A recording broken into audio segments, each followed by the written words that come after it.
Na mga meg, so subong adlaw, so upod kami sang pakaisa ko no kay nagpulit ta sa Kawayan. So kadtuon ta naman ang tinago nga manggad sang barangay Kamalandaan, so which is the Kalasag Falls. So amo na siya gali mga mega ang Tanabog, Tanabog. So amo nang bukid sang Tanabog, so kadamo dito mga amo, kita niyo naman nga kanay sang bukid. Then ang person is galakat-lakat na sa dalan, pakadto na sa may tricycle sa tricycle. So diri sa amo niya mga mega fully fully vaccinated. So ano gid kami ang puno gid ang tricycle, so ang person ara sa balancer may ara pagasakay sa atop di ba. Kung sa Bacolod di ginadakop, diri wala ginadakop di ba. So antes na maglakad ang tricycle, so puno gid dapat. So ang among nga driver, shout out kay Eddie Eddie Salazar. So apang mga mega ang tricycle namon is hindi kataklad sa taklaron, so nanaog ang person. So ang tricycle nagungot-ungot didto kalayo pas ang tricycle.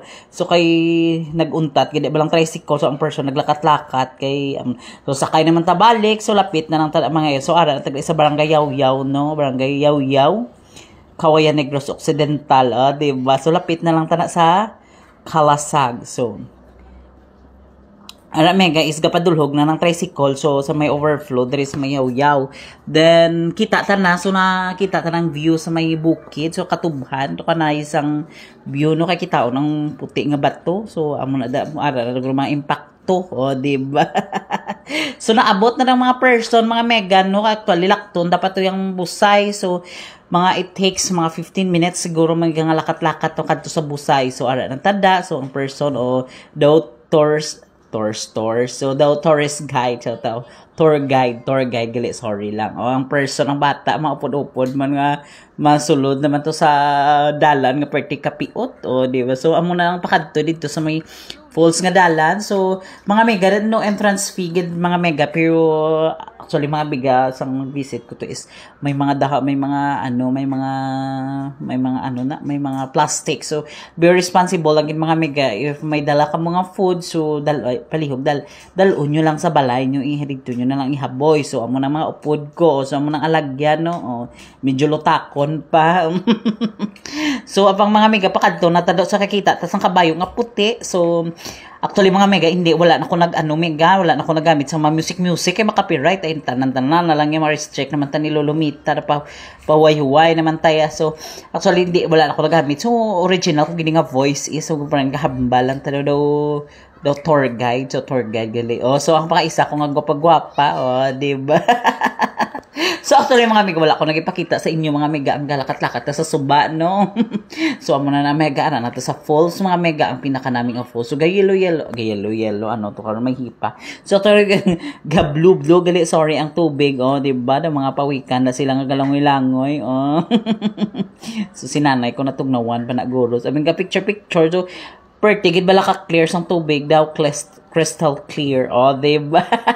So actually mga mega amo ni siya ang Kalasag Falls nga diri makitaan sa Barangay Nara, Barangay Kamalandaan, Kawayan Negros Occidental di ba. So amo na kani mga mega, so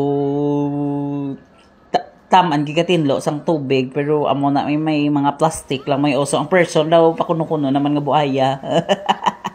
So malangoy-langoy naman talaga mega.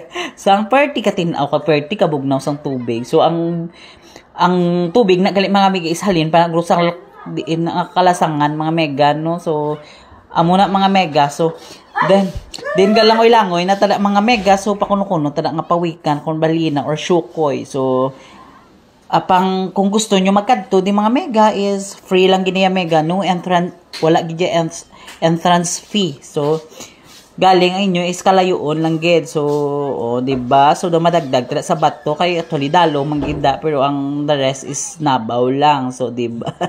So katinaw gid ba sang tubig di mega kag hindi kay gid maano nga higko. So unlike sa iban guro nga sapa nga higko, so dira is very clear ang tubig. So damo pala mga rami-rami, galing rami-rami lang nga isda. So mga mega ginaimbitahan ta na kamo nga magkadto di ba. Ginaimbitahan ano ko si i-promote niya ang Kalasag Falls nga perti katinlo, galing kay perti kalayo di ba. So Kawayan, from Bacolod to Kawayan, it takes 5 hours siguro no na travel. Then after that, so maano na lang ta dayon masakay ta series from Bacolod to Kawayan, which is to Kamalandaan, which is 245 lang among PT kay which is sa Tanabog lang kami hasta.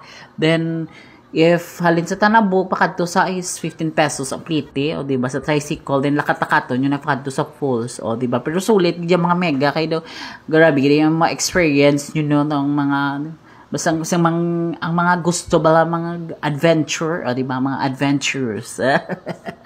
So gani mga mega kadto na kamo din mga mega sa Kalasag Falls, o di ba, Kalasag ambot I don't know sa history sa Kalasag no, but amo na Kalasag ang tawag, o di ba. So kag makadto pag kami tani to bala sa may bag-o nga open nga viewing deck ni Katangay. So galing kay daw nata sa oras, short nata sa oras kay mabalik pa ta pa Bacolod. So actually mga aga pa ka mga 8 paguro kami naglakat no, 8 I think mga 8. Then mga 11 so napuli na kami sa Bacolod. So actually mga last na mega kay papuli na tada. So amo na ang last nga video, o di ba. So for tigid ya katinaw ng tubig ya may. So kung gusto niyo mga mega kadto lang kamo daan kag magpakalumos.